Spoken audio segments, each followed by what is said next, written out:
des éclairages sur le sujet de la santé. Je vous laisse la parole. Oui, bonjour à tous. Merci Sandrine. Vous m'entendez bien? Ouais.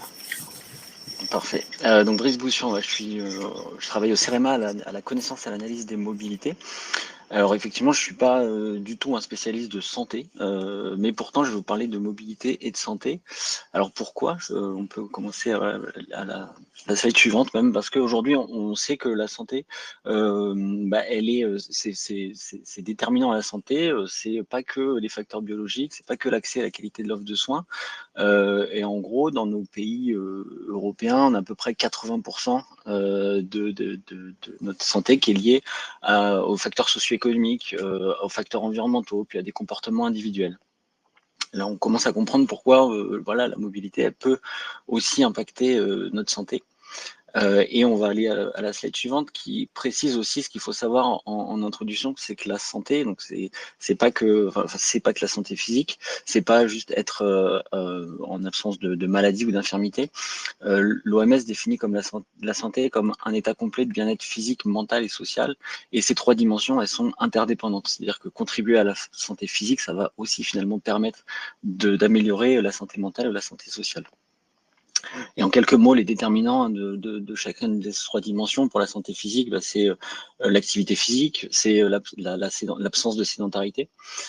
Pour la santé mentale, l'OMS définit la santé mentale comme un état de bien-être qui permet à chacun de faire face aux difficultés normales de la vie, à travailler avec succès et à apporter une contribution à la communauté. Et enfin, la santé sociale, elle est notamment liée à la quantité et à la qualité des relations, à l'intégration sociale, que ce soit au sein de la famille, d'un quartier ou de diverses communautés. Et puis aussi, elle est très fortement liée au statut socio-économique.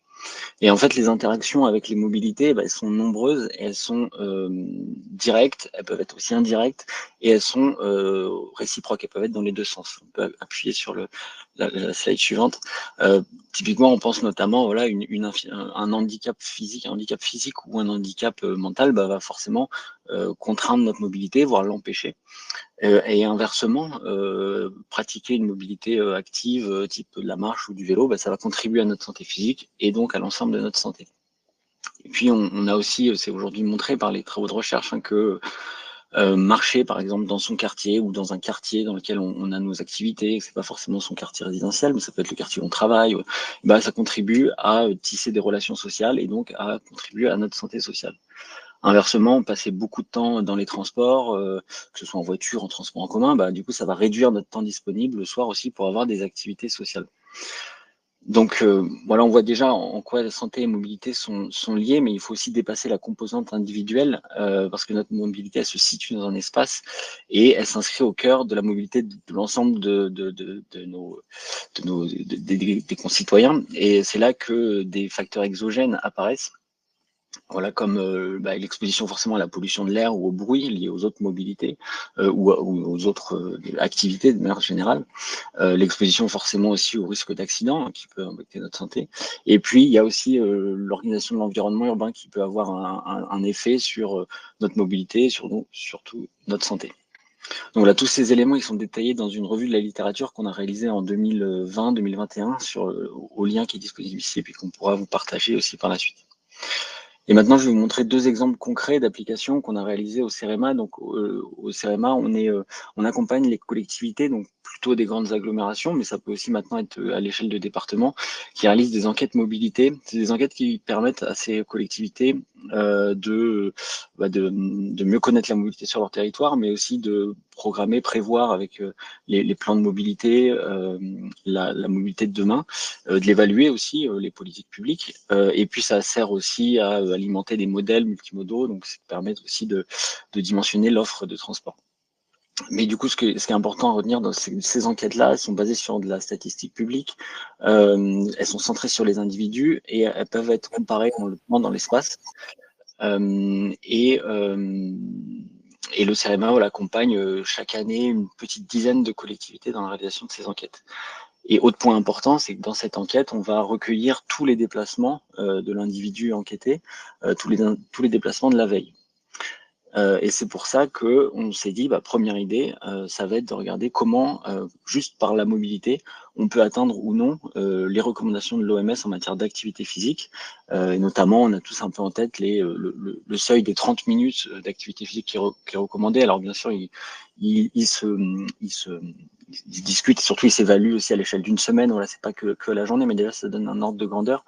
Et on peut passer à la slide suivante où je montre le tableau de bord qu'on a mis en ligne à l'adresse qui est disponible ici, où là, sur toutes les enquêtes mobilité récentes, donc depuis 2015 jusqu'à 2024, on peut observer cet indicateur-là, par exemple, qui va nous dire, là, si je prends le graphe qui est en dessous, on constate qu'on a sur ce territoire 11 plus 6 plus 20, 37% de la population qui fait plus de 30 minutes d'activité physique seulement par sa mobilité, parce qu'elle se déplace à pied, en vélo, parce qu'elle va rejoindre des transports en commun, parce qu'elle prend aussi les transports en commun. On considère que c'est aussi une activité physique. Alors, je ne vais pas revenir sur la méthode, mais il y a des façons d'évaluer l'activité physique de chaque type d'activité. Donc, on sait par exemple que voilà, prendre les transports en commun, c'est pas autant que de marcher, mais ça peut contribuer.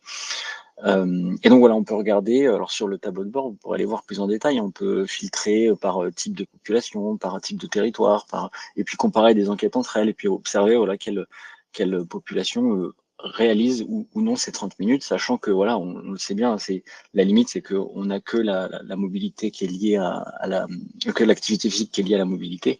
On n'a pas forcément connaissance d'activités sportives ou des activités au domicile, etc. Mais déjà, ça donne un premier indicateur et qui peut aussi inciter à la pratique des modes actifs. Alors, on peut aller à la slide suivante où je montre un exemple d'un autre indicateur qu'on développe sur ce tableau de bord. C'est si on prend que la première ligne voilà, de chaque... ils vont pas tous en même temps. Donc, si on prend que la première ligne, on a tout à gauche, j'ai pris le territoire des Alpes-Maritimes, qui est une enquête qui a été réalisée en 2023, où on sait qu'au total, en moyenne, les individus de 5 ans et plus font 34 minutes d'activité physique seulement par la mobilité. Et puis on peut voir en dessous le détail. La majeure partie, c'est grâce à la marche, mais un peu le vélo, 2 minutes en moyenne. Et puis, la première colonne à droite, on peut déjà cibler une population particulière, par exemple les 5-17, où on voit que eux, ils en font un petit peu moins d'activité physique. Et puis, on peut comparer un autre territoire. Là, on compare avec l'enquête du Bas-Rhin qui a été faite en 2024, où là, les 5-17 vont en faire un peu plus. Et puis, on peut voir aussi que le vélo contribue beaucoup plus à cette activité physique moyenne que sur le territoire des Alpes-Maritimes. Et puis, on peut aussi aller un peu plus dans le détail. Et là, la colonne suivante, c'est les 5-17 qui résident dans des communes rurales ou de densité intermédiaire. Donc, c'est toutes les communes qui sont en vert clair, en vert foncé et en orange sur la carte, où on voit voilà, qu'on diminue encore plus l'activité physique liée à la mobilité. Par contre, si on se rapproche du centre-ville, et là, à Nice, dans la ville de Nice, on est plutôt à 35 minutes, comparé aux 22 minutes du territoire des communes rurales et intermédiaires. Et puis on peut aussi comparer donc à une autre ville telle que Strasbourg, où là, voilà, on a un niveau à peu près équivalent chez les 5-17, mais on voit que le vélo contribue beaucoup plus à l'activité physique liée à la mobilité que sur un territoire comme Nice. Donc voilà, ça c'est un exemple avec les exemples d'indicateurs, mais on peut en retrouver beaucoup plus. Il y a des détails sur le tableau de bord. Et je vais vous parler d'un deuxième projet ensuite, où là, pour le coup, on a cherché à approfondir les questions de santé mentale et de santé sociale. Pour la santé mentale, en fait, on a cherché à comprendre et à vérifier en fait ce que disait la littérature sur quels pouvaient être les facteurs de stress et de plaisir liés à la mobilité et aux différents modes de transport. Et donc là, on a posé la question aux personnes qui marchent, donc à peu près toute la population, c'est quels étaient les facteurs qui pouvaient les stresser. Et on voit par exemple la première ligne, 25% des résidents en fait du territoire. Là, cette enquête, on l'a réalisée sur le territoire du Bas-Rhin et Haut-Rhin. Mais en tout cas, là, c'est les résultats pour le Bas-Rhin. 25%, donc un quart des résidents vont nous dire qu'ils sont stressés à pied parce que à cause des autres usagers, que ce soit conducteurs, cyclistes, autres piétons, etc. Un autre résultat par exemple, un qui peut être intéressant, c'est l'absence de bancs ou de toilettes qui va être décrit par 16%, 10% des résidents comme un facteur de stress. Et c'est un chiffre qui monte. Voilà, on est quasiment à un tiers chez les personnes qui sont gênées. Donc les personnes qui sont gênées, globalement, c'est les personnes âgées pour la majeure partie. Donc voilà, 32% des personnes gênées vont dire stresser dans leur déplacement à pied en raison de l'absence de bancs ou de toilettes. Inversement, du coup, on a posé des questions aussi sur les facteurs de plaisir. Et là, par exemple, pour la marche, donc c'est la slide suivante, on voit que c'était celle d'avant. Et voilà, on peut voir que la marche, 60% des résidents décrivent que marcher, ça leur fait plaisir parce que ça leur permet de se dépenser physiquement, un chiffre qui est un peu plus réduit chez les personnes gênées. Voilà, on peut détailler comme ça selon le profil des répondants, selon leur lieu de résidence, selon leur âge, selon leur sexe, voilà. Et puis on a posé ces questions sur tous les autres modes de transport, aussi les transports en commun, la voiture, le vélo, et on a ce type de résultats pour tous les modes de transport. Et puis du coup, pour finir, on a posé la question sur la question de santé sociale, donc c'est la slide d'après, si en raison des difficultés de déplacement, les personnes avaient renoncé à participer à des activités culturelles ou associatives, à voir leur famille, à réaliser des démarches ou accéder à des soins. Et quand même, on a 22% des personnes qui nous disent avoir renoncé à au moins l'une de ces activités au cours des 12 derniers mois. Et ce qui est très corrélé en fait à ce renoncement, c'est le revenu, parce que on voit en dessous à droite là que c'est un taux qui monte à 33% chez les personnes dont le revenu du ménage est de moins de 2200 euros, alors qu'à l'inverse, les personnes qui résident dans des ménages de plus de 5000 euros vont être seulement 12% à avoir renoncé à des activités. Et donc, je ne l'ai peut-être pas précisé, c'est renoncer au cours des 12 derniers mois. Et pareil, donc la slide suivante, pour finir, on peut regarder aussi quelles sont les raisons de ces renoncements. Et on voit que globalement, ce qui revient le plus souvent, c'est quand même la question des difficultés de trouver des transports en commun adaptés, que ce soit en termes d'horaire, en termes de trajet qui ne correspond pas, en termes d'arrêt qu'il n'y a pas à proximité, et puis des questions de coût du déplacement.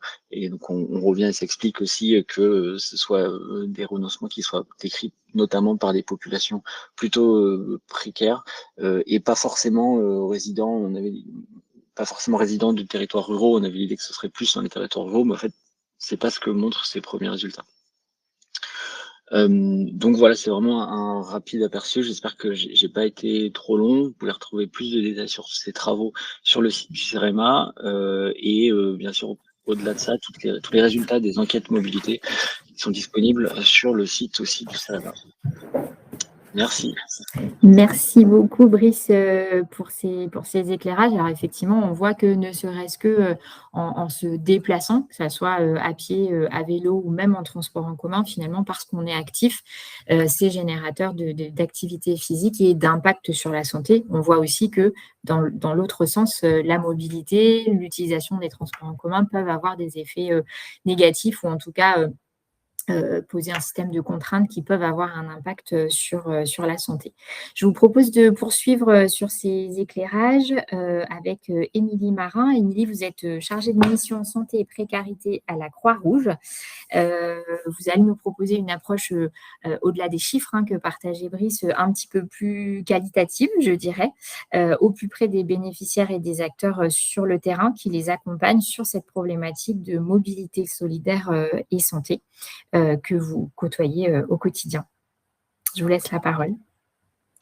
Oui, merci. Bonjour à toutes, bonjour à tous. Alors, effectivement, moi, je vais vous proposer un changement de focale par rapport à l'intervention précédente, même si voilà, les informations de la dernière diapo font un lien assez logique. Voilà, on va resserrer un petit peu cette focale, puisque là, on parlait plus de population générale.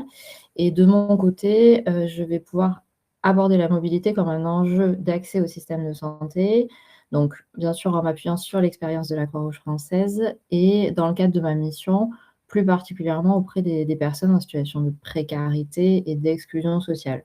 Donc l'idée centrale de l'intervention, elle est simple, c'est que la mobilité, elle peut être un frein majeur pour l'accès à la santé, mais elle peut aussi devenir un puissant levier d'action, à condition de changer notre regard et nos modes d'intervention auprès de ces publics. Alors, sur la première slide, donc c'est le premier axe de mon intervention. Ce qu'il faut comprendre ici, les personnes que nous accompagnons, la mobilité n'est pas juste un sujet d'organisation ou de confort, on le prend vraiment comme un déterminant majeur de santé. Très concrètement, pour ces personnes, la mobilité, elle est souvent contrainte ou empêchée, et ça, vous l'avez vu dans les chiffres précédents. Pour les raisons suivantes, on en a parlé aussi, donc le fait que les acteurs et les services de santé sont éloignés ou excentrés des lieux de vie des personnes, que les parcours et l'orientation sont complexes, que les coûts sont élevés ou trop élevés et on a besoin de prioriser d'autres besoins. Et aussi que la fatigue, qu'elle soit physique ou psychique, ça rend les déplacements beaucoup plus difficiles, voire impossibles ou insurmontables pour certaines personnes. Donc ces difficultés, elles ont des effets qui sont directs et indirects et qui sont bien documentés aujourd'hui dans le champ des inégalités sociales et territoriales.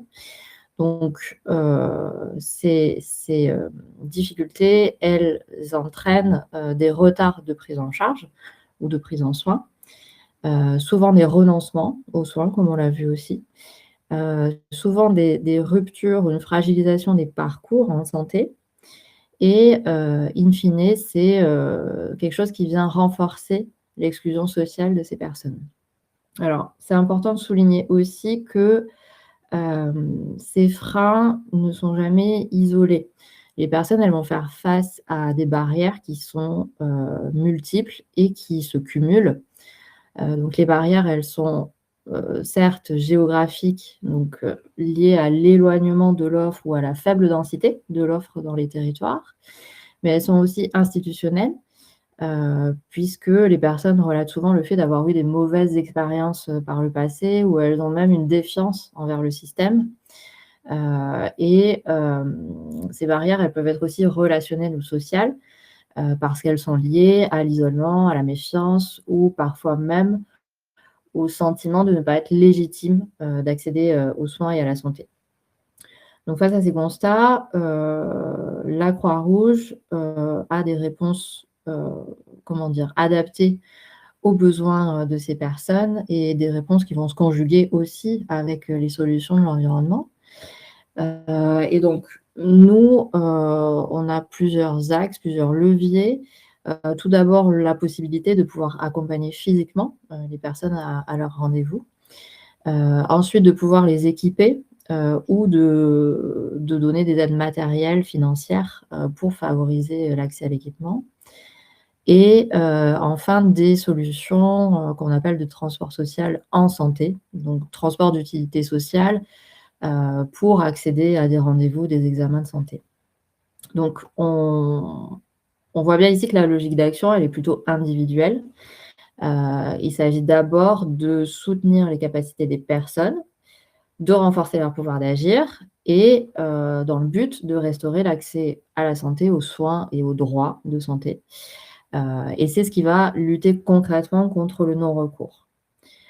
Donc cette réponse, aussi indispensable soit-elle, au quotidien, elle ne suffit pas toujours. Donc c'est là qu'on doit opérer un changement de perspective et que c'est nécessaire.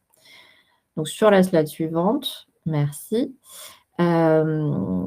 L'idée ici, c'est de montrer comment, quand les barrières sont nombreuses, les barrières à la mobilité en tout cas, sont nombreuses, qu'elles sont trop lourdes, qu'elles se cumulent, on ne va plus uniquement essayer de répondre à la question comment on peut aider les personnes à se déplacer, mais on va se poser une autre question qui est de faire évoluer l'organisation même de notre offre de santé. Donc, c'est ça qui suppose un changement de paradigme. Il faut passer d'une logique où on attend que les personnes viennent vers le système de santé à une logique d'aller vers en santé, dans laquelle c'est la santé qui doit se rapprocher des personnes qui en sont éloignées et qui doit se rapprocher aussi de ses besoins.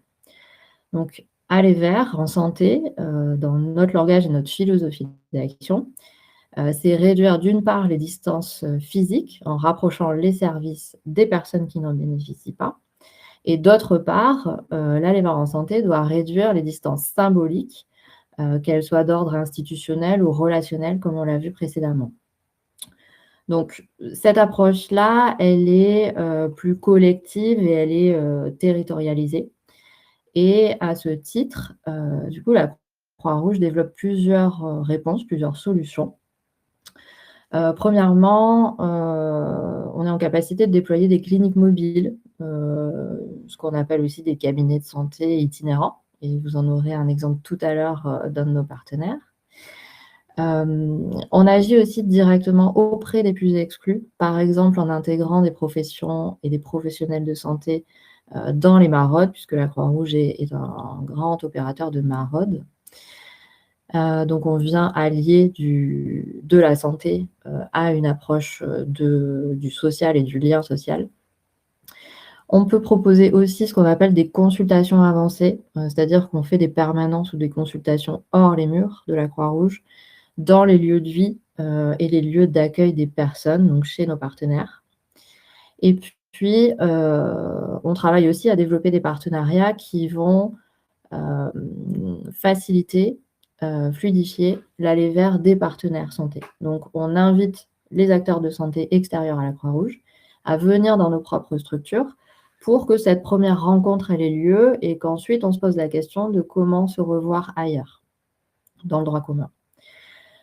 Donc, c'est une logique d'action ici qui change profondément les interventions. Donc, on ne vient plus seulement soutenir les individus et leurs capacités, mais on va adapter l'offre de santé pour qu'elle réponde aux besoins réels dans les territoires et aux besoins réels des publics.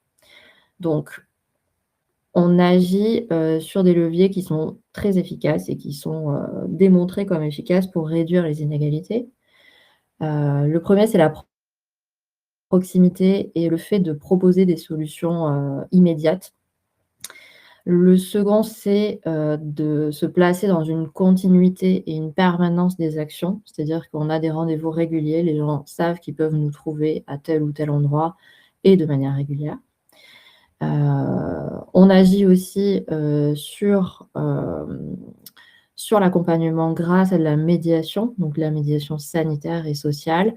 Et en quelque sorte, on est un peu un tiers de confiance qui est dans cette zone, ces interstices. On est à l'interface en fait entre les différents mondes de la santé, des acteurs de santé et le monde des personnes qu'on accompagne pour essayer de parler un peu et de traduire toutes ces langues différentes. Et on agit aussi sur les parcours de santé, donc en les sécurisant et en tissant du lien bien sûr avec tous les acteurs de l'écosystème. Donc, la mobilité, dans ce cas de figure, elle devient un levier d'agilité pour les dispositifs et elle est au service d'une action collective et territoriale. Voilà, et donc pour conclure, donc ce qu'on peut retenir, c'est que la mobilité donc, peut être un facteur d'inégalité de santé lorsqu'elle va conditionner l'accès au système de santé et de soins. Mais cette mobilité, elle devient un levier d'équité quand on agit à deux niveaux. Donc, d'une part, pour soutenir les capacités de mobilité des personnes et d'autre part, quand on adapte nos organisations grâce à ces démarches d'aller vers en santé. Voilà, c'était rapide. Merci beaucoup, Émilie, pour toutes ces précisions et effectivement une intervention très complémentaire des premières données plus quantitatives et générales apportées par le CEREMA. Je vous propose qu'on passe à quelques questions dans le chat. Pierre? Oui, bonjour à toutes et à tous. Quelques questions de nos participants qui nous écoutent. D'abord, une question pour Brice Bouchon. Une personne s'intéressait aux recherches sur la marche qui permettent de savoir comment elles contribuent aux relations sociales. Est-ce que vous, Brice, est-ce que vous aviez des références en tête ou est-ce que des références bibliographiques que vous pouvez mentionner ou que nous pourrons faire passer? Et ensuite, par rapport aux exemples que vous avez donnés, notamment sur le département des Alpes-Maritimes, une personne s'interrogeait sur le fait de savoir si vous aviez les informations pour toutes les régions, ce type d'informations côté CEREMA.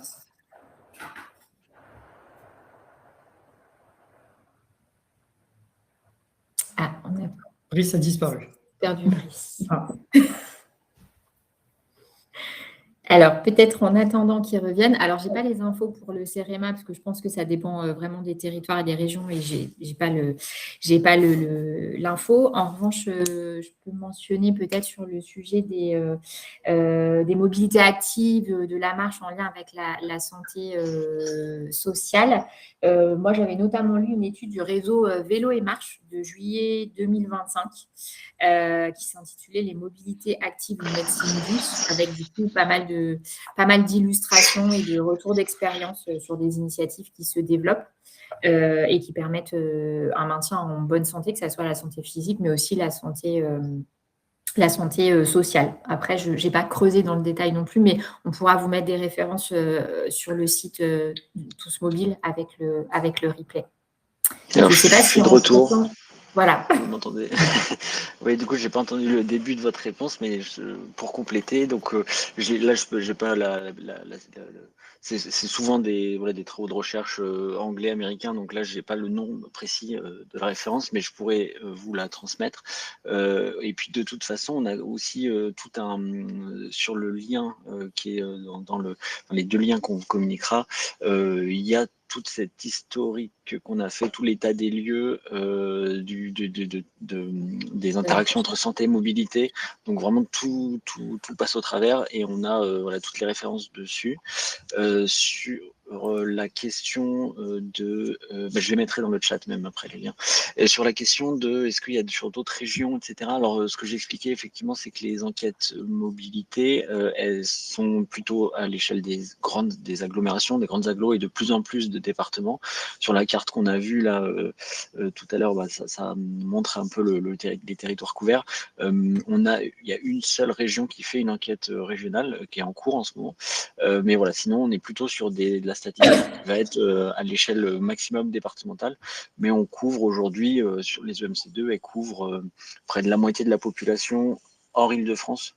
Et sachant que sur l'Île-de-France, il y a une enquête spécifique. Et puis il y a aussi une enquête nationale qui permet de faire des études aussi de ce type-là. Une enquête nationale de mobilité qui est en cours, la dernière datée avant le Covid de 2019. C'est ça. Merci. Alors, une question pour Émilie Marin, Croix-Rouge. Une personne demandait concrètement si un besoin est identifié pour une personne, comment peut-on contacter la Croix-Rouge?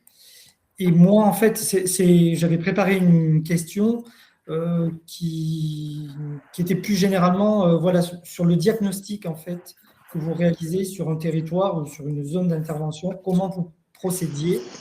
Vous avez parlé vous expliquez comment adapter l'offre aux besoins réels. Si vous pouvez nous dire, on voit que vous pouvez vous appuyer aussi sur des partenaires. Voilà, si vous pouviez nous donner quelques éléments, un petit peu de méthode aussi, d'approche sur un territoire pour développer ce type de service d'aller vers autour de la santé. Oui. Alors, sur la première question, c'est la plus simple. Comment nous trouver et où nous trouver? Alors, la Croix-Rouge, on a un maillage qui est assez dense dans les territoires. Donc, on a près de 1000 ou plus de 1000 unités locales. Donc, l'unité locale, c'est vraiment l'entité de proximité du bénévolat à la Croix-Rouge. Donc, il y a forcément une unité locale pas loin de chez vous. Donc, comme je l'ai dit, toutes les prestations, les solutions qu'on peut trouver pour répondre aux besoins individuels, bien sûr, ils vont différer selon les unités locales, leurs ressources et leur type d'activité. Mais voilà, ça vaut le coup d'aller taper à la porte, de passer un petit coup de fil et de voir comment vous pouvez travailler main dans la main. Il y a des territoires qui sont beaucoup plus développés, qui vont déployer des projets de mobilité ou des projets de santé vraiment plus construits avec beaucoup plus de solutions. Donc voilà, il ne faut pas hésiter à poser la question. Et si ça vous intéresse, on a nos collègues aussi qui travaillent sur les solutions de mobilité qui peuvent apporter des réponses plus précises, en tout cas en fonction du territoire dans lequel vous êtes. Sur la question du diagnostic, donc effectivement, à chaque fois qu'on développe un projet, et même au niveau de ces fameuses unités locales, au niveau des départements, on a des plans d'action. Donc des plans d'action qui sont établis en fonction de diagnostic. Nous, on a des outils très concrets pour aider nos équipes à faire ces bilans-là. Les diagnostics, ils reposent sur 2 axes. Donc il y a un axe qui est sur l'offre de territoire. Donc l'idée de recenser, de mieux connaître les activités de l'écosystème qui peuvent concourir aux besoins des personnes. Et donc, le deuxième axe, c'est celui des besoins des personnes. Donc, on va interroger, je pense que Brice l'avait évoqué aussi rapidement, tout ce qui est de l'ordre des déterminants sociaux de la santé.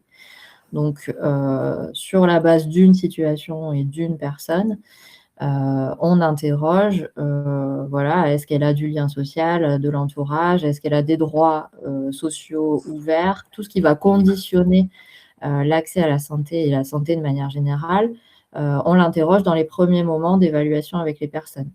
Et donc, nous, pour construire des projets là plus globaux et implantés dans les territoires, on va mettre tous ces besoins cumulés des personnes qu'on accompagne au regard de la connaissance qu'on a des territoires et des solutions sociales, de santé, associatives, du droit commun qui peuvent exister.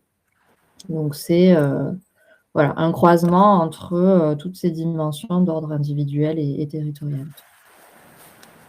Très bien, merci beaucoup. Il n'y a pas d'autres questions à ce stade et je vois que Brice a mis déjà dans la conversation toutes les références qui ont été citées. Mais de toute façon, elles vous seront renvoyées, je pense, avec les présentations des intervenants que vous recevrez après le webinaire. Oui, exactement. Merci beaucoup Brice et Émilie pour ces interventions. On passe à la suite de nos webinaires pour voir quelles réponses, en tout cas une partie, on n'a évidemment pas la prétention de vous partager l'exhaustivité, mais quelles réponses se développent pour faciliter l'accès aux soins et à la santé d'une part, mais aussi comment la mobilité solidaire peuvent permettre d'être en meilleure santé. On commence cette exploration avec l'association À vos soins. Nicolas Bouin, vous êtes co-directeur de l'association À vos soins à Saint-Nazaire et vous avez notamment développé le dispositif Marsoins qui va à la rencontre des habitants pour faciliter l'accès aux soins et à la santé. Oui, merci. Bonjour à tous. Merci de me donner l'occasion de présenter l'association À vos soins et en particulier du coup le projet Marsoins qui en fait partie. On peut passer à la diapo tout de suite d'après. Comme vous le voyez, le projet dont je vais vous parler, c'est plusieurs camions qui proposent des dépistages. Mais avant tout, il faut que je vous précise que À vos soins est une structure associative portée par des habitants et des habitantes qui, d'un côté, gèrent un centre de santé et ont un autre volet de prévention qui est plus développé. Je veux bien qu'on enchaîne. La diapo d'après. Alors, du coup, l'association À vos soins a dans son volet de soins un centre de santé polyvalent dans un quartier prioritaire, créé en 2014, puis développé en 2020. On accueille à l'intérieur de ce centre sage-femme, médecin, IPA, médiatrice en santé, assistant médical. Et depuis là, le mois d'octobre, on a un camion qui s'appelle la Région À vos soins, un camion de soins basé en Sarthe, sur le territoire du Perche-Émeraude, qui propose des temps de consultation avec des médecins présents dans 4 salles de consultation, dans un territoire extrêmement désertifié en termes d'accès aux soins. Ce camion se déplace dans 6 communes différentes. Je veux bien qu'on enchaîne. L'idée d'Avo Soins, c'est d'avoir une approche de santé globale, c'est-à-dire qu'on va agir sur le soin, comme je vous le disais, et sur la prévention. Et à l'intérieur, dans ces différentes branches, on va avoir différents programmes d'action. Donc, on va avoir un centre de santé infirmier et polyvalent, comme vous le voyez. On va avoir des bilans de prévention. On va avoir des actions santé environnementale dans un jardin à visée thérapeutique, de la médiation, de l'évaluation d'impact avec une application numérique qu'on développe en interne. Les camions marsouins qui sont des dispositifs mobiles de prévention dont je vais vous parler après. Et puis, on fait du plaidoyer sur les dispositifs d'aller vers. Et c'est pour ça, quand je vous en reparlerai tout à l'heure également, il y a 2 ans, on a lancé le festival Aller vers. Je veux bien qu'on passe à la diapo d'après. Dans l'association Avo Soins, vous avez du coup le programme de l'Arbre au Sens, qui est un dispositif mobile, un dispositif de prévention en santé pour éviter la perte d'autonomie des seniors dans des quartiers prioritaires. Et donc, du coup, on aménage des espaces publics, on les végétalise et on propose des ateliers ouverts à tous, gratuits. On fait de l'aller vers, mais on est plutôt sur la vision santé environnementale, lien social, etc. Les dispositifs mobiles marsouins qu'on va vous présenter juste après, qui sont plusieurs camions installés dans le Grand Ouest de la France, Saint-Nazaire, le Finistère, Châteaubriand, le Pays de Redon, qui proposent de manière itinérante des dépistages, des check-up et des orientations. Je veux bien qu'on passe à la slide d'après. Les dispositifs marsouins, comme je vous le présentais, ce sont des dispositifs. C'est d'abord un camion qu'on a créé à Saint-Nazaire en 2017. Le premier marsouin, ça veut dire mobilité, accessibilité et réduction des inégalités d'accès aux soins. Le premier marsouin, c'est un camion de prévention qu'on crée à Saint-Nazaire pour, dans l'idée, proposer une rencontre entre un professionnel de santé et une population, alors habitant un quartier prioritaire, vivant dans un petit village où il y a moins d'accès, en allant sur des distributions alimentaires, dans des écoles, dans des centres de formation, et ce professionnel de santé puisse rencontrer, discuter, échanger, sans qu'il y ait besoin de sortir la carte vitale, sans qu'il y ait besoin non plus de carte d'identité, sans prendre rendez-vous, qu'il n'ait pas de critères d'éligibilité. L'idée, c'était d'être dans une approche qu'on appelle l'universalisme proportionné, c'est-à-dire que tout le monde peut y avoir accès, mais on va choisir des lieux, des endroits, des moments dans la vie de la cité, du village, de l'association, où on sait qu'on va toucher des publics qui sont beaucoup plus éloignés que le reste de la population. Vous voyez la carte, depuis, je viens juste qu'on revienne en arrière, depuis qu'on a fait le marsouin à Saint-Nazaire, vous voyez toutes les petites pastilles oranges, ce sont les camions qu'on a en gestion, donc Saint-Nazaire, La Roche-sur-Yon, Châteaubriand, Redon, Pontivy et Brest, enfin le pays de Brest. On a un autre camion qui est vers Carhaix, le festival de Carhaix, dans les Monts d'Arrêt, qui est en cours de construction. Et puis, on fait aussi de l'accompagnement et de l'ingénierie, c'est-à-dire qu'on aide des structures à développer leurs propres unités mobiles. Et donc, on l'a fait en Corse, on l'a fait en Nouvelle-Aquitaine, et on l'a fait également sur Redon, sur un dispositif mobile de soins dentaires. Je veux bien qu'on passe à la slide d'après. Dans ces camions, je vous le disais, on a des professionnels de santé. Et au final, là où on ne pensait pas faire autant, c'est qu'on a beaucoup de professionnels de santé dans de nombreuses thématiques qui sont venus de leur plein gré proposer leurs services pour aller à la rencontre de la population et faire leur métier sans ordonnance, sans carte vitale, retrouver du lien avec les gens, de la discussion, de l'information, faire des check-up. Et donc, vous avez beaucoup de professionnels de santé qui viennent de spécialités très, très différentes. On a bien sûr des médecins, on a des sages-femmes, on a des infirmiers, on a des cardiologues, des dermatos. Enfin, on multiplie les actions en fonction des professionnels de santé qu'on trouve sur le territoire ou qu'on trouve dans des structures qui nous mettent à disposition des professionnels de santé pour aller à la rencontre des publics. L'idée pour nous, c'est vraiment de faire de la prévention et éventuellement éviter des consultations non nécessaires et au contraire, dans différents cas, dans d'autres cas, repérer des situations qui sont malheureusement déjà bien avancées et de faire des signalements, de réorienter et d'informer. Je veux bien qu'on passe à la diapo d'après. Comment se déroule une action ? Tout simplement, En amont de l'action, on travaille avec les partenaires, donc les CCAS, les villes, les associations, les collectivités, les différents partenaires de santé du territoire pour définir le lieu, définir le type d'action et la population visée par rapport aux enjeux de santé. Ça a été évoqué juste avant sur les 2 précédentes présentations. Il y a des enjeux de diagnostic nécessaires. Quand on a défini l'action et le public visé, on déplace le camion, bien évidemment, on accueille le public qu'on aura informé bien en amont, et puis il y a un temps entre le professionnel de santé et les personnes qui seront venues à notre rencontre. Ce qui est intéressant, c'est que dans l'analyse de nos données, il y a très peu d'actions qui sont très peu, voire aucune, qui sont sans public. Donc du coup, le fait de venir sans qu'il y ait de rendez-vous, on est toujours un petit peu...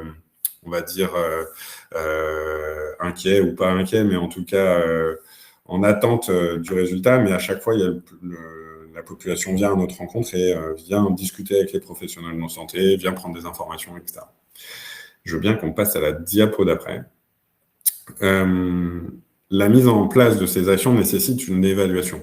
Depuis le début, depuis 2017 et notre première action de prévention, on a tout de suite questionné, on s'est tout de suite positionné en mode évaluation. Comment va-t-on pouvoir informer, présenter le résultat de notre démarche de prévention et d'aller vers auprès de nos financeurs, auprès de nos partenaires, auprès de potentiellement de fondations ou autres, pour justifier de l'intérêt de notre démarche. Et donc, du coup, on a d'abord travaillé sur un système d'évaluation avec un petit tableau Excel, et puis on a développé ensuite une application pour recueillir de la donnée. Donc, à la sortie du dépistage, les personnes, s'ils le souhaitent et s'ils le veulent bien, répondent à quelques questions qui nous permettent de sortir des datas que je vous présenterai juste après. Et puis, 6 mois après, pour ceux qui le veulent bien et ceux qui ont une orientation vers le soin, on les rappelle pour savoir s'ils ont trouvé une solution à leur problématique. Je veux bien qu'on passe à la diapo d'après. Sur notre site internet, sur le marsouin.fr, vous allez pouvoir retrouver dans la catégorie statistiques notre rapport d'impact. Et là où il y a une diapo qui en découle, c'est une cartographie du nombre d'actions par commune. Mais on a aussi des cartographies avec le taux d'orientation par commune. Mais on pourrait très bien faire des cartographies par le taux d'orientation par commune et par type de dépistage. C'est-à-dire qu'on pourrait analyser le taux d'orientation vers le soin des personnes qui sont venues nous voir sur des dépistages dentaires, sur des dépistages cardiologiques, etc. Ce qui fait une analyse assez fine de nos actions et qui nous permet par la suite de les étudier et de réévaluer nos actions futures et essayer de faire correspondre le besoin de la population et notre proposition d'offre de prévention. Alors, on n'est pas une solution de soins en tant que telle parce que du coup, les maires, les élus, les citoyens sont en attente de médecins. À chaque fois, on en entend parler. Mais on peut trouver des palliatifs, en tout cas des situations différentes. Ce qui est intéressant aussi, c'est qu'on se rend compte que la provenance des gens, vous le verrez dans notre rapport d'impact si vous allez surfer sur notre site internet, la provenance des gens est beaucoup plus étalée que le lieu d'action de nos communes. En clair, la zone d'attractivité de nos actions de prévention est beaucoup plus large. Les gens font parfois 30, 40, 45 minutes de route pour venir à l'encontre d'un professionnel et avoir un temps d'échange et de discussion. Le dispositif est assez connu sur les territoires et il y a un énorme maillage qui est fait avec les acteurs parce que faire de l'aller vers tout seul, ça ne marche pas. Il faut tout le temps le faire avec une communauté de partenaires. Je veux bien qu'on passe à la diapo d'après. Quelques données également sur nos actions de prévention que vous retrouverez sur le rapport d'impact. Là, ce sont les profils des personnes qu'on accueille sur tous les marsouins, mais vous l'aurez vous aurez cette même diapo par territoire, donc sur Redon, ou sur Châteaubriand, ou sur Saint-Nazaire, par exemple, et vous verrez que les chiffres sont vraiment très différents. De manière, sur tous les marsouins, on est vraiment sur une population très variée, c'est-à-dire qu'on a 35% des personnes qui ont plus de 60 ans, mais on a aussi 30% des personnes qui ont moins de 25 ans. Vous verrez, on a aussi des graphiques qui le font un peu par tranche d'âge, et donc un peu à la mode pyramide qu'on étudiait à l'école quand on était plus jeune. On voit bien qu'on touche toutes les tranches d'âge parce qu'on essaye de multiplier les lieux d'action. On aille sur les lycées, sur les lieux de distribution alimentaire, sur les marchés, lors d'événements, etc. Vous avez en règle générale 48% des personnes qu'on rencontre qui sont dans une situation de précarité, comme vous le voyez ici, c'est-à-dire éloignées du travail, en arrêt maladie, enfin voilà, en formation, etc. Globalement, voilà ce qu'on peut dire sur les données, mais vous en avez beaucoup plus encore sur notre rapport d'impact. Je veux bien qu'on passe à la diapo d'après, si c'est possible.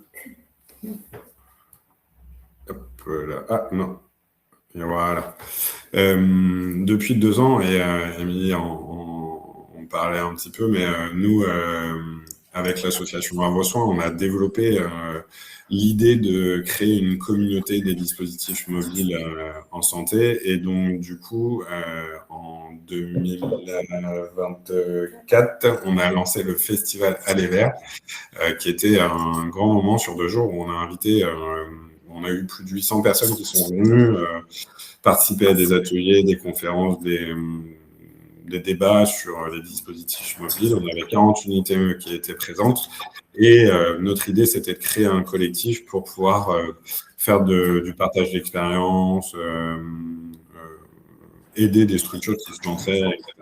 Et donc, si vous voulez plus d'infos, là encore, sur notre site internet, vous trouverez les solutions, les contacts, etc. Et je vous remercie. Et si vous avez des questions, je ne pourrai pas rester, mais Françoise, ma collègue, sera bien présente et pourra répondre à vos questions. En tout cas, j'espère avoir respecté le timing. Parfaitement. Merci beaucoup, Nicolas. Effectivement, on prendra les questions après les 2 interventions suivantes et votre collègue va nous rejoindre d'ici quelques minutes. Merci beaucoup, en tout cas. Je passe maintenant la parole à Ophélie Mazière. Ophélie, vous êtes animatrice territoriale à la DAC 15, donc dispositif d'appui à la coordination dans le Cantal, donc un territoire plutôt rural. J'imagine que vous allez nous en parler, dans lequel l'accès aux soins peut évidemment être compliqué, notamment pour cette raison d'éloignement géographique. Vous allez nous expliquer ce qui vous a conduit à développer un dispositif de transport solidaire qui va bientôt démarrer ou qui vient de démarrer sur ce territoire-là pour permettre aux personnes d'accéder aux établissements de soins et de santé. Merci, bonjour à tous, merci pour l'invitation. Effectivement, je vais vous faire un petit résumé de la mise en place donc de la mobilité solidaire via un partenariat avec la Croix-Rouge. Donc quelque chose qui vient vraiment de démarrer puisque ça date de quelques semaines. Donc pardonnez-moi d'avance sur le peu de recul que l'on a, mais en tout cas, je vais pouvoir vous expliquer un petit peu la démarche. Il y a déjà beaucoup de choses extrêmement intéressantes qui ont été expliquées par Madame Marin. Ce que je vais quand même prendre le temps de vous expliquer, c'est un petit peu comment ça s'est organisé sur notre territoire. Donc, on a été contacté par l'unité locale donc, de la Croix-Rouge du Cantal en février 2025. En fait, l'unité locale avait un listing d'associations à contacter pour la mise en place donc, de ce projet de mobilité solidaire. Donc, on faisait partie tout simplement de cette liste. Nous, on n'avait pas connaissance en amont de cette rencontre de ce projet de la Croix-Rouge. Donc, voilà, ça a été vraiment cette première rencontre où ils ont pris le temps un petit peu de nous expliquer quel était ce projet. Je veux bien qu'on passe à la slide suivante. Donc, par rapport aux besoins de notre territoire, donc, Madame Marin a expliqué pas mal de choses. Je tiens quand même à spécifier un petit peu le territoire du Cantal. Donc, nous, au sein du DAC, il faut savoir qu'on est un des plus petits DAC de France. On est une petite équipe et on a des problématiques de mobilité, alors que beaucoup d'autres départements rencontrent, mais on a quand même quelques spécificités, puisqu'effectivement, on a peu de transports en commun sur notre territoire, ou en tout cas avec des horaires qui ne sont pas toujours très adaptés. C'est une réalité, mais ce n'est pas du tout une critique de ma part sur ce que peut être mis en place, mais il y a la complexité de à la fois une faible demande et à la fois de trouver le bon horaire, remplir effectivement les bus. C'est une question extrêmement complexe. Il y a la question, effectivement, sur les besoins de nos territoires, de personnes qui sont isolées, de familles éloignées. On constate très régulièrement dans les patients que l'on suit au DAC, des personnes qui sont isolées parce que, pour des raisons d'emploi, leur famille se retrouve à plusieurs centaines de kilomètres. Donc, c'est pas que ces personnes soient isolées sans lien du tout, mais en tout cas, pas forcément avec une famille à proximité qui peut les véhiculer facilement. Et puis, il y a aussi, Madame Marin l'a expliqué, la question des revenus aussi qui isolent, puisque c'est pareil, le département du Cantal fait partie des lieux où les ménages ont les plus faibles revenus. Alors, il faut, juste pour une petite donnée chiffrée, il faut savoir que le nombre d'habitants au kilomètre carré actuellement est de 25,2. Donc, ça explique aussi effectivement le fait que les déplacements puissent être compliqués et qu'on ait des gens assez isolés. Donc, au niveau des besoins du DAC, en fait, la population du Cantal, il faut savoir qu'elle est plus âgée qu'au niveau régional et au niveau national. À ce jour, on a 38,2% des Cantaliens qui ont plus de 60 ans. Pour plus spécifiquement parler des patients du DAC du Cantal, ils sont majoritairement, ils sont dans la tranche d'âge entre 75 et 84 ans. Donc, soit ils ne conduisent plus, ou que dans certains lieux habituels. C'est pas rare que certains de nos patients nous expliquent qu'en fait, ils se rendent toujours aux mêmes endroits parce qu'ils sont rassurés, ils savent qu'ils vont pouvoir se garer facilement, qu'ils n'ont pas de manœuvre à faire ou de choses comme ça, alors que se déplacer pour aller à un rendez-vous médical où ils vont devoir peut-être tourner parce qu'ils ne vont pas trouver facilement un stationnement où il va falloir manœuvrer, ce sont des choses qui peuvent effectivement les freiner ou en tout cas entraîner le fait de ne pas se rendre à rendez-vous, d'avoir des réticences en tout cas à prendre la voiture pour ce type de déplacement. Donc, il faut savoir que parmi les missions de nos référentes parcours, autant elles ont la mission d'accompagner, et elles peuvent, et elles le font régulièrement, accompagner les patients à des rendez-vous médicaux, mais elles n'ont pas pour mission d'en assurer le transport. Une fois de plus, par rapport à notre territoire, il faut savoir que nous, on n'a pas d'antenne, on a un seul lieu qui est le siège social et qui est à Aurillac. Donc, on intervient sur tout le département, mais on n'a pas d'antenne sur les grosses agglomérations. Donc, ça veut dire que quand nos référents de parcours font des visites à domicile ou quand elles ont des déplacements à faire, certaines fois, ça peut prendre plusieurs heures juste pour un seul rendez-vous. Donc, il est évident, et notre tutelle, évidemment, qui est l'ARS, a en charge aussi de surveiller ça. On ne peut pas se permettre, et les référents de parcours ne peuvent pas se permettre d'aller chercher quelqu'un qui est à 1h30 de route, l'emmener au rendez-vous médical et la ramener à son domicile. Donc, c'est vrai que il y avait cette question-là de se dire comment on peut faire pour accompagner ces gens qui risquent d'être en rupture de parcours de soins avec cette question des transports. Donc, le hasard a bien fait les choses et on a eu cette grande chance d'être contacté du coup par l'unité locale de la Croix-Rouge où nous, on a pu exprimer effectivement ce besoin. Et on s'est très rapidement rejoint sur quel pouvait être l'intérêt pour le DAC de faire ce partenariat. Donc, à ce jour, en fait, il y a 2 véhicules de la Croix-Rouge qui sont mis à disposition pour cette mission. Il y a 10 bénévoles actifs à ce jour. Donc, pour vous donner des informations très précises, donc, les transports sont assurés donc, au tarif de 0,25 centimes du kilomètre. Les tarifs en fait sont appliqués donc du départ de l'entrepôt Croix-Rouge, donc à partir du moment où le véhicule sort de l'entrepôt de la Croix-Rouge jusqu'au retour à l'entrepôt. Je vous ai mis donc sur la slide suivante. Alors, je suis désolée, c'est pas forcément très lisible, mais c'est pour ça que je vous disais qu'on a très très peu de recul puisqu'on a signé cette convention partenariale le 26 novembre 2025.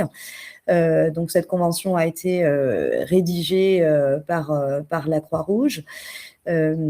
On a précisé dans cette convention, et je vous explique pourquoi, en fait, on a borné dans cette convention le fait que les transports qui seraient assurés par les bénévoles de la Croix-Rouge seraient donc des transports pour des rendez-vous médicaux des patients du DAC.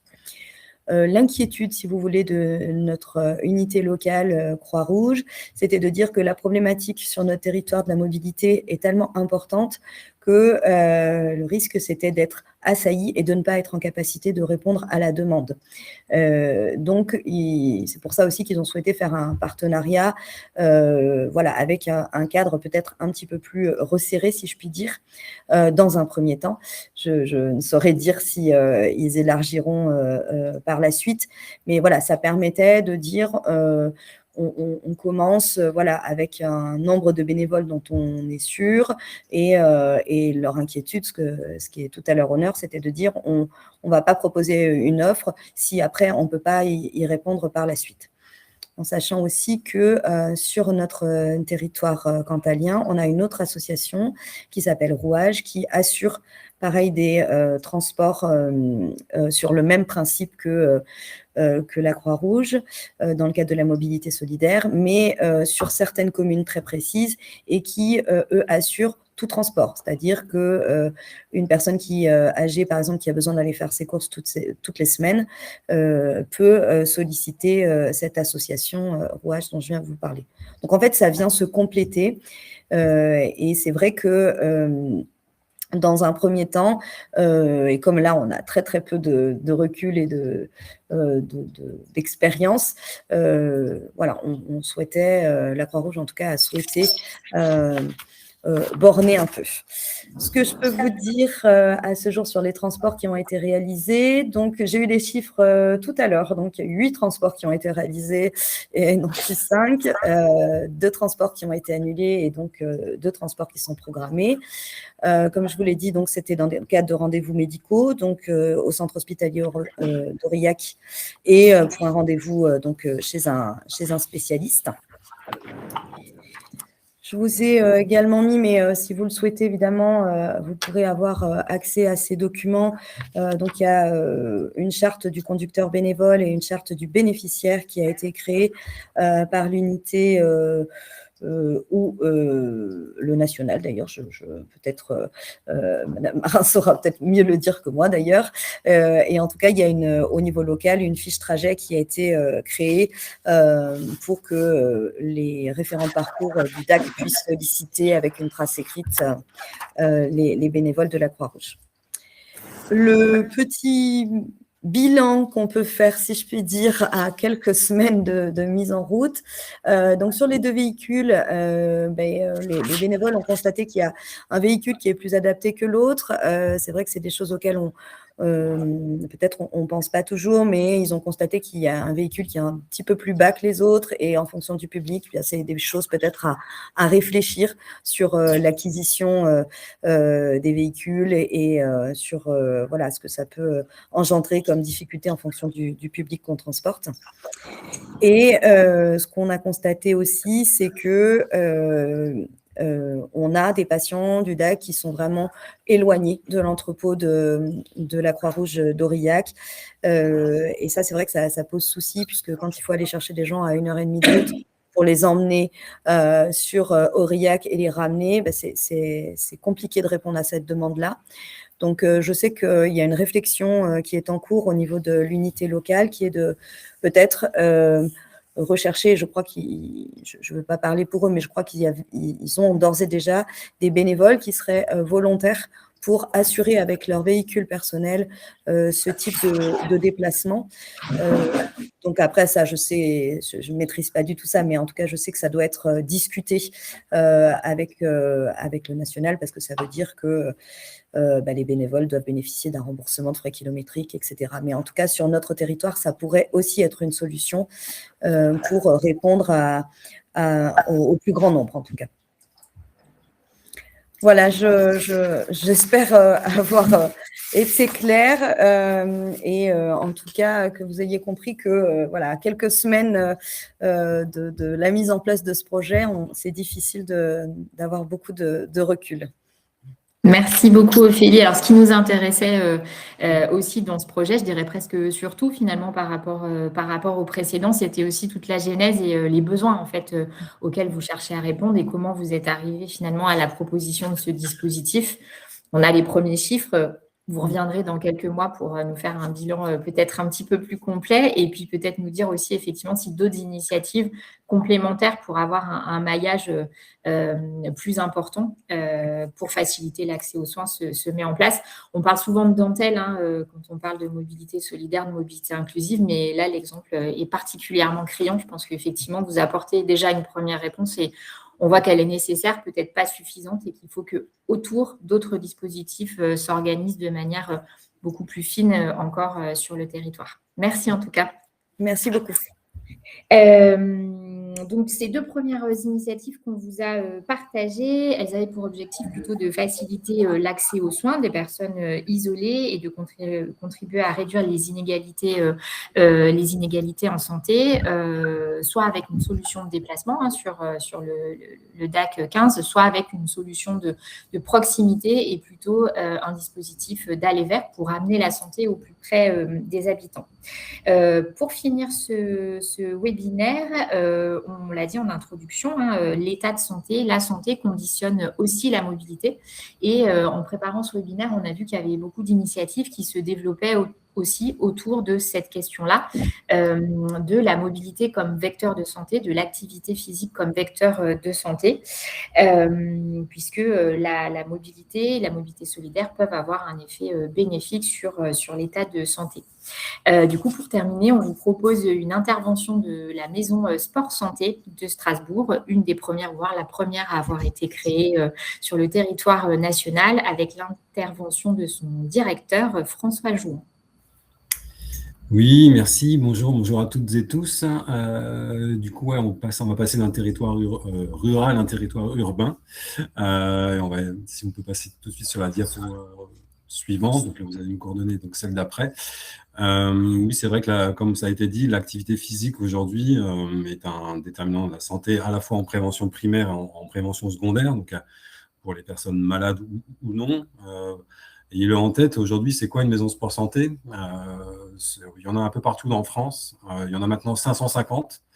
Donc, je suis persuadé que dans vos territoires respectifs, il devrait y avoir pas loin de chez vous une maison sport santé. Si vous allez sur le site du ministère des Sports, vous tomberez sur une cartographie des maisons sport santé et on a pour mission d'orienter, d'accompagner toutes les personnes qui souhaitent pratiquer une activité physique et sportive à des fins de santé et de bien-être. Soit en faisant une information sur ce qui existe sur le territoire et le secteur en termes d'activité physique adaptée, c'est notre jargon, l'APA, ou le sport santé, soit une information, soit en accompagnant directement les personnes, et en particulier les malades chroniques, autour de l'activité physique à visée de santé. Il faut savoir également qu'aujourd'hui, la loi française prévoit que tous les médecins engagés dans la prise en charge de leurs patients, donc qu'ils soient généralistes, spécialistes, libéraux ou hospitaliers, peuvent prescrire du sport santé aux malades chroniques et aux personnes en perte d'autonomie notamment. Donc ça, c'est la loi, mais ce n'est pas remboursé aujourd'hui par la Sécurité sociale. C'est un gros combat qu'on mène ici et avec tous les acteurs du sport santé en France. Le modèle économique dépend beaucoup des financements publics ou privés au niveau local. Donc nous, on a effectivement une expertise depuis 2012 à Strasbourg et on mène différentes actions qui sont regroupées sur la diapo, à la fois en prévention primaire, puisqu'on intervient au sein des écoles et en particulier dans les écoles qui sont situées dans les QPV, À Strasbourg, un habitant sur 4 vit en quartier prioritaire de la ville. Hein, et on intervient notamment sur les niveaux CM1, CM2 pour sensibiliser les enfants sur l'importance du mouvement, la lutte contre la sédentarité, essayer de parler des écrans et de lier tout cela aussi à une bonne hygiène de vie, qu'il s'agisse du sommeil ou de l'alimentation. On accompagne aussi de façon plus longue les enfants, les jeunes en surpoids ou obèses, toujours sur orientation médicale. Là aussi, on a des statistiques sur l'obésité qui sont assez affolantes à Strasbourg, mais j'imagine sur d'autres territoires. Dans certaines classes de QPV, on a 30 à 40% des enfants qui sont déjà en situation d'obésité, par exemple. Et puis, on a un programme d'activité physique adaptée qui s'appelle Sport Santé sur ordonnance pour les adultes malades chroniques, toujours sur prescription médicale, une équipe de 25 équivalents temps plein. Et ce qui est important, c'est que pour faire le lien entre ce qui a été dit tout à l'heure sur mobilité et le concept d'aller vers, on a un lieu central aujourd'hui à Strasbourg, mais aussi des antennes de proximité dans les quartiers, puisqu'on s'était rendu compte qu'il y avait beaucoup de patients, notamment, qui, même si le dispositif est aujourd'hui connu, bien approprié par les médecins qui prescrivent, eh bien, certains ne viennent pas en cœur de ville. C'est la raison pour laquelle, on peut passer à la diapo suivante, on a développé notamment ce qu'on appelait, toujours dans la logique d'aller vers, et financer un poste d'éducateur sportif qui est itinérant, c'est-à-dire qu'il a organisé et il organise des permanences dans les maisons de santé pluridisciplinaires. Je pense que vous êtes, pour ceux qui travaillent sur la question de la santé publique, il y en a de plus en plus, des maisons de santé pluridisciplinaires, notamment dans les QPV, pour faire des permanences, tisser un lien de confiance avec nous et, entre guillemets, les raccrocher au dispositif de droit commun. Donc aujourd'hui, sur les adultes, on a une file active d'environ 1100 personnes.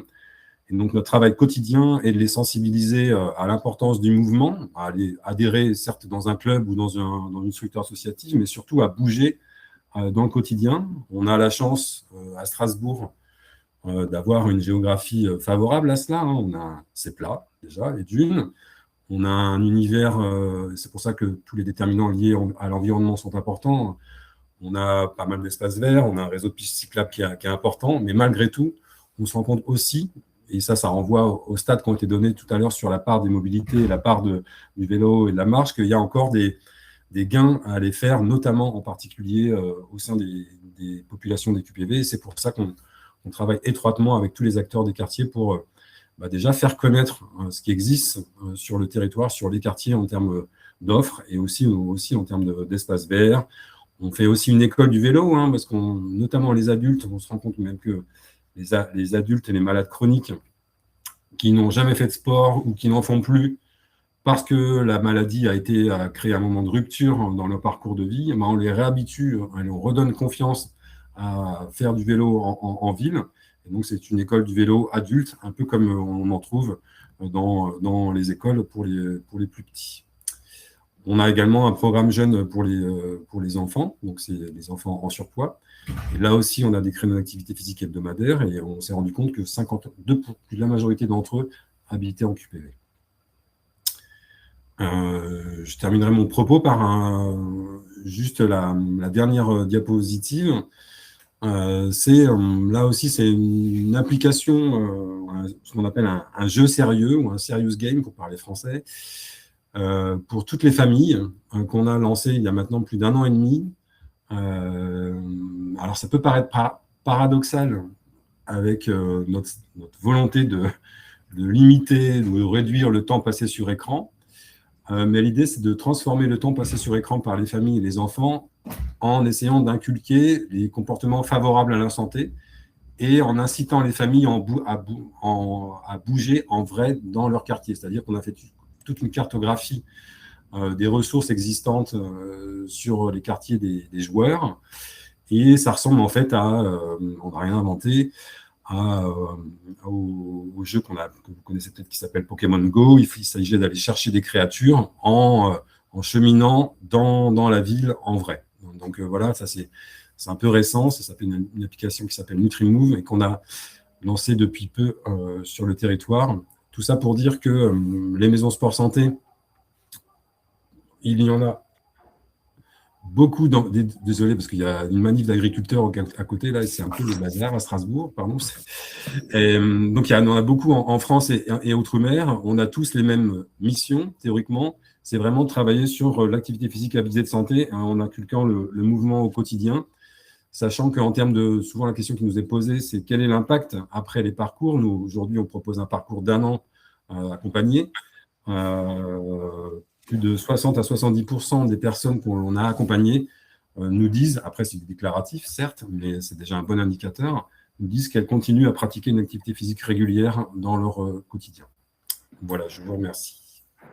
Merci beaucoup pour votre intervention. Et on voit, on boucle presque la boucle puisque on revient finalement sur les premiers éléments de Brice Bouchon où on voit que ne serait-ce que se déplacer un tout petit peu, faire un petit peu de vélo, aller rejoindre un transport ou participer à un serious game en famille pour à la fois découvrir son territoire et en même temps bouger, participe à une bonne santé et il est évidemment question de mobilité. Je vous propose qu'on passe au temps des questions-réponses sur ces 3 interventions. S'il y en a d'autres sur les premières interventions, on pourra évidemment y répondre également.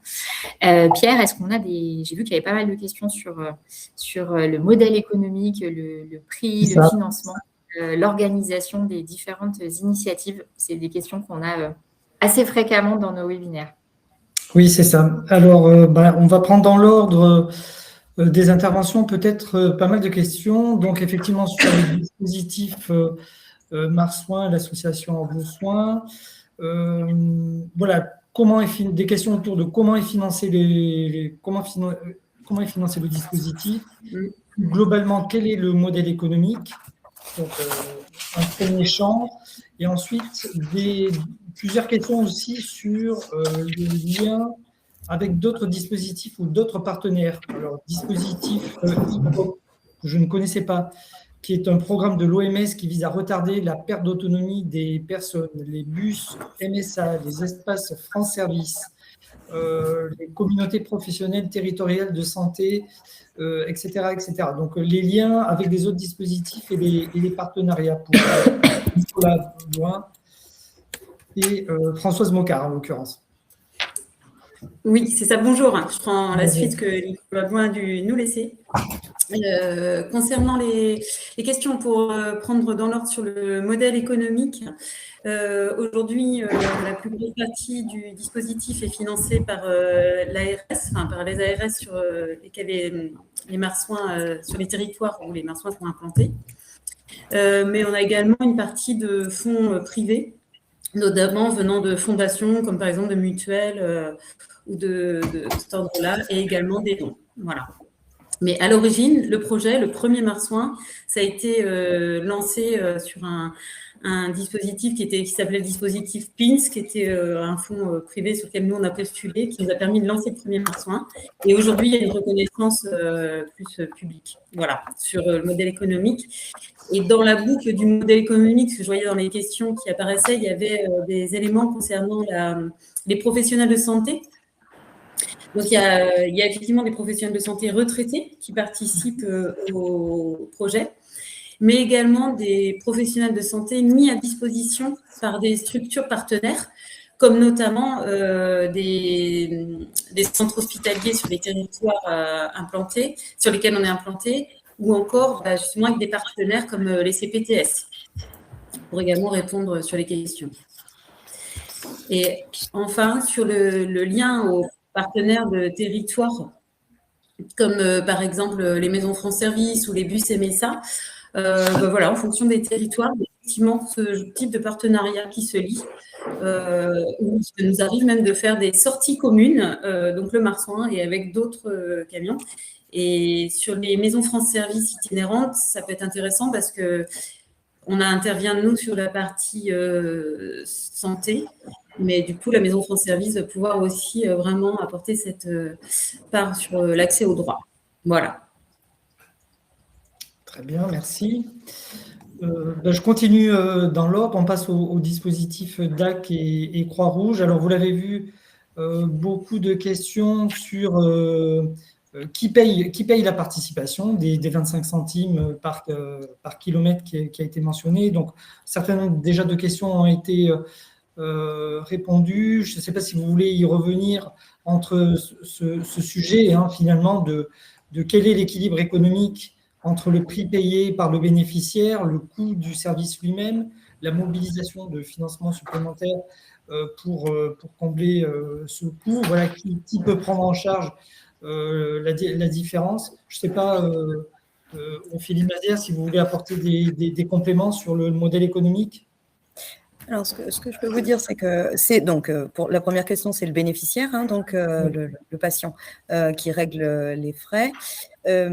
Après, il faut reconnaître que jusqu'à présent, les transports qui ont été réalisés étaient sur un périmètre assez peu éloigné. Donc, déjà, les gens savent en amont combien ils vont régler, etc. Donc, c'est vrai qu'en gros, les gens ont réglé à peu près 2 € leur trajet pour se rendre à l'hôpital ou chez le dentiste. Il faut quand même savoir que ça reste de toute façon moins cher qu'un taxi. Ça, c'est évident. Et après, c'est sûr que la question d'un transport qui aurait besoin d'être réalisé, qui serait bien plus loin, pose encore question à ce jour, parce qu'effectivement, ça serait compliqué. Et c'est pour ça d'ailleurs que la Croix-Rouge n'a pas répondu à ces demandes-là pour l'instant, en disant si on doit faire 80 km aller juste pour aller chercher le patient, le ramener sur le territoire de l'entrepôt, le retourner à son domicile, etc. Effectivement, là, on est sur un coût qui serait élevé. C'est bien pour ça que je pense qu'il y a une réflexion autour de comment on peut essayer de couvrir notre territoire en ayant en tête cette question du coût. Donc, voilà. Après, à ce jour, sur les transports qui ont été réalisés et sur le point que j'ai pu faire avec notre référent et notre lien avec la Croix-Rouge, c'est pas les questions financières qui ont… ça n'a pas été un frein, en fait, à la demande à ce jour. Très bien, merci. Il y avait une question sur les conditions d'accès. Est-ce qu'il y a une condition d'âge? Est-ce que c'est réservé aux plus de 65 ans? Il y a une personne qui se demandait si des mineurs pouvaient y avoir accès. Alors, en fait, comme c'est les patients du DAC, les dispositifs d'appui à la coordination interviennent auprès de tout public, tout âge, toute pathologie, tout handicap. Moi, j'ai parlé de la spécificité de nos patients au sein du DAC du Cantal, où effectivement, on a une population vieillissante sur notre territoire. Et c'est vrai qu'on accompagne plutôt des gens qui ont plus de 75 ans. Pour autant, il nous arrive aussi d'avoir des patients jeunes, mineurs, etc. Donc, ça ne serait pas du tout une inquiétude. Après, pour les mineurs, se poserait la question du parent accompagnant, évidemment. Mais en tout cas, ce n'est pas réservé qu'aux personnes de plus de 65 ans. D'accord, merci. Et enfin, alors peut-être 2 petites questions pour M. Jouan sur la maison sport santé de Strasbourg. Une personne qui demandait comment gérez-vous la problématique de mobilité des personnes en situation de handicap pour l'accès aux associations d'activité physique adaptée. Et ensuite, une question sur le financement des cours vélo. Comment étaient financés les cours vélo de la maison sport santé? Alors, déjà, sur les cours vélo qu'on fait, en fait, dans notre équipe, on a une dizaine d'enseignants qui proposent des séances de sport santé. Ça peut être des activités classiques, natation, marche nordique, et autres, et ce font partie de leurs activités qu'elles proposent, donc des écoles de vélo. Donc, en fait, elles sont passées par nous, et le financement sur le sport santé vient en grande partie à 50% de l'Agence régionale de santé.